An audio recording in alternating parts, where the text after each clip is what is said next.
Hadits yang menjelaskan haramnya musik itu bukan cuma 1-2 hadits saja. Kemudian yang menjelaskan haramnya musik itu bukan cuma hadits saja. Ada ayat Al-Quran. Wa minan nasi man yashtari lahwal hadith. Di antara manusia ada yang membeli lahwal hadith. Itu lahwal hadith ditafsirkan oleh Ibnu Abbas, Ibnu Mas'ud sebagai al-ghina, sebagai nada musik, alat-alat musik di sebagian penafsiran. Dan ditafsirkan oleh ahli tafsir semakna dengan itu. Dan dimaklumi bahwa tafsir sahabat sebagaimana yang diterangkan oleh Al-Hakim di Ulumul Hadits dan selainnya, itu posisinya seperti hadits dari Nabi sallallahu alaihi wasallam. Iya.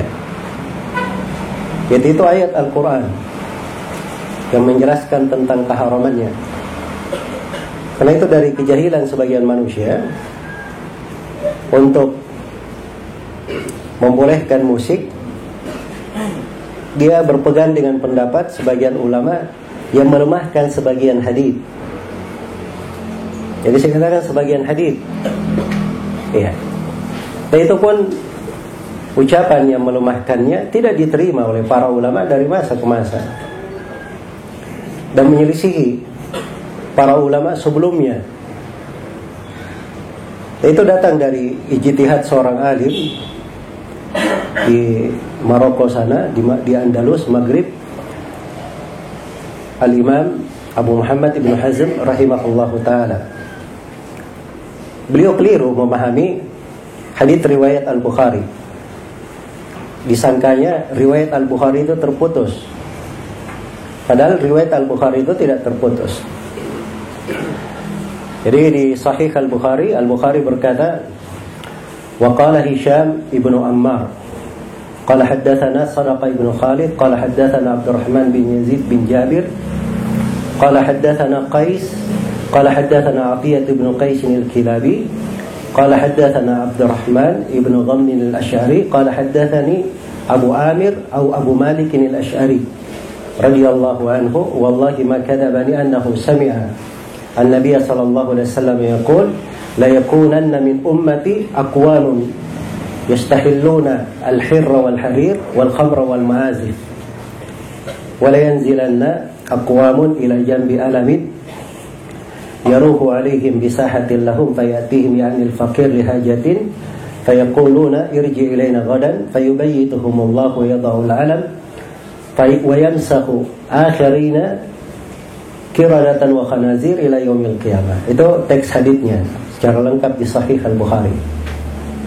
Jadi awalnya dikatakan wa qala Hisham bin Ammar. Hisham bin Ammar berkata, Imam Ibnu Hazm menganggap ini terputus.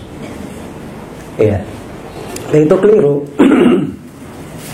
Itu keliru dari Ibnu Hazm rahimahullahu taala. Sebab Hisham bin Ammar itu dari guru Al-Bukhari. Al-Bukhari berjumpa langsung dengannya, mengambil ilmu darinya. Iya. Jadi kalau seorang murid berkata, guruku berkata begini, itu apa yang dipahami? Bersambung atau tidak? Bersambung, orang memahami seperti itu. Iya. Dan itu terbukti dari riwayat-riwayat yang lain. Iya. Karena itu Abu Bakar Al-Ismaili di dalam mustakhratnya meriwayatkan hadits ini, dan beliau bawakan dengan sanad yang bersambung, dan diriwayatkan oleh imam yang lainnya juga dengan sanad yang bersambung kepada Hisham bin Ammar. Ya, maka tidak ada keterputusan di situ. Tidak ada keterputusan di situ. Selain daripada itu, Ibnu Hazm rahimahullahu taala itu beliau bukan orang yang diandalkan terkait dengan cacat-catat hadits dan mengenal nama-nama rawi. Sampai Ibnu Hazm itu beliau luput sebagian nama rawi yang tersohor, seperti Imam Tirmidzi. Ada yang tidak kenal Imam Tirmidzi di sini? Semuanya kenal kan? Ibnu Hazm mengatakan At-Tirmidzi itu majhul, tidak dikenal. Karena buku Imam Tirmidzi belum sampai kepada beliau. Beliau jauh di Andalus. Padahal Imam At-Tirmidzi, Abu Isa Muhammad bin Isa bin Sawra At-Tirmidzi, tidak ada yang tidak mengenalnya dari orang-orang yang mempelajari ilmu hadits belakangan ini. Iya. Maka ini dari ucapan Ibnu Hazm rahimahullah tidak diterima. Selain daripada itu, hadits ini telah disahihkan oleh Al-Bukhari, Abu Bakar Al-Ismaili, Ibnu Hibban, Al-Hafidz Al-Iraqi, kemudian Al-Hafidz Ibnu Rajab, Ibnu Hajar, sebelumnya gurunya Ibnu Al-Mulakkin. Ya. Dan kalau dihitung nama-nama para ulama yang menguatkannya banyak sekali. Ya. Karena itu orang yang menolak hadits ini dengan mengambil satu ucapan Ibnu Hazm dan meninggalkan belasan ulama yang menguatkannya, yang mensahihkannya dari imam ahli hadits yang memang ahlinya dan bidangnya di situ, ini hal yang tidak masuk akal. Dia tinggalkan ucapan para ulama ahli hadits, kemudian diambil ucapan satu orang dari alim yang keliru di dalam hal tersebut. Iya, itu bukan cara berpikir yang bagus. Dan ini diikuti oleh sebagian orang-orang belakangan, seperti Yusuf Al-Qardawi. Ya, dan Yusuf Al-Qardawi ini dia bisa saja hadits-hadits apa saja kalau dia tidak cocok dia bisa lemahkan. Yusuf Al-Qardawi. Ya. Asallallahu dari perkara-perkara besar saja di tengah kaum muslimin, dari membolehkan pemberontakan, kudeta, itu semuanya mazhabnya Yusuf Al-Qardawi. Ya. Di pemilu Israel itu ketika Perdana Menteri Israel Benyamin siapa itu? Ya. Menang 99,99%. Al-Qardawi berkhutbah. Saya dengar dari suaranya di khutbah. Dia berkata apa? Ini katanya 99% ini tidak ada seorang pun yang mencapai hal yang seperti ini. Iya. Andai kata Allah turun ke bumi lalu dipilih, Allah tidak akan mencapai suara sampai seperti itu. Naudzubillah.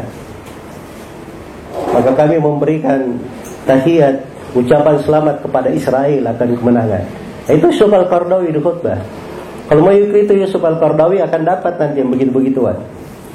Tapi seorang kalau dia cinta kepada kebenaran, ingin kebaikan, ya, hadits-hadits yang menjelaskan tentang haramnya musik itu adalah hal yang dimaklumi. Selain daripada itu, dinukil kesepakatan Imam 4. Semuanya sepakat tentang haramnya musik, alat-alat musik. Iya. Dan sebagian ulama menukil kesepakatan ulama keseluruhan, seperti Abu Bakar Al-Ajurri dan selainnya. Karena memang tidak ada yang menyelisih kecuali orang belakangan saja. Kecuali orang-orang belakangan. Karena itu ini dari masalah bukan dikatakan, oh ini ada dua pendapat, boleh ikut ini, boleh ikut itu. Tidak. Ini masalah dalilnya jelas.